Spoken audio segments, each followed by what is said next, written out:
L'avocate Alice Com a un message cinglant pour Paul Atanga-Nji, le ministre de l'administration territoriale au Cameroun. Je ne voudrais pas que le moment venu, M. Atanga-Nji fuit la justice, parce qu'il aura ses convocations. Je vous tiendrai au courant. Vous verrez s'il est courageux ou s'il n'est pas. Le REDAC est une organisation à but non lucratif qui lutte pour la défense des droits humains et la promotion de la justice dans les pays d'Afrique centrale comme le Cameroun. Le 5 décembre 2024, le ministre de l'administration territoriale, Paul Atanga-Nji, a émis un décret.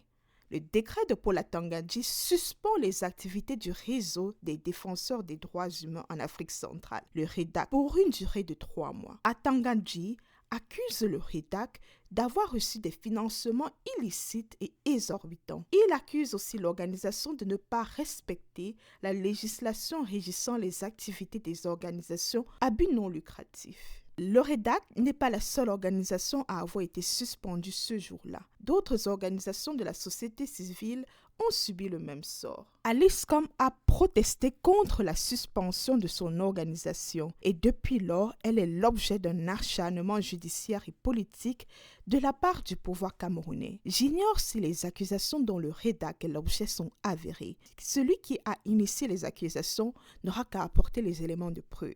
Il y a quand même une question qui me taraude de l'esprit. Le REDAC ne serait-il pas victime de son engagement envers la promotion des droits de l'homme? Je trouve troublant que les malheurs du REDAC commencent quelques mois après que cette organisation ait soumis un rapport aux Nations Unies. Un rapport qui met à mal le gouvernement camerounais. Dans son rapport, le REDAC dénonce la torture que les forces de sécurité camerounaises font subir aux Camerounais. Je me demande bien si le gouvernement camerounais ne serait pas en train de chercher à réduire au silence le REDAC. Il y aura une élection présidentielle au Cameroun en octobre 2025. Nous savons que cette élection risque d'être bouillante.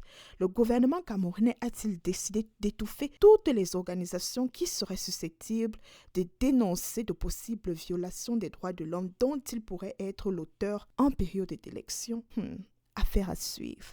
Si vous voulez apprendre l'histoire politique du Cameroun, la politique camerounaise et africaine, abonnez-vous sur la chaîne La Revue des Griots.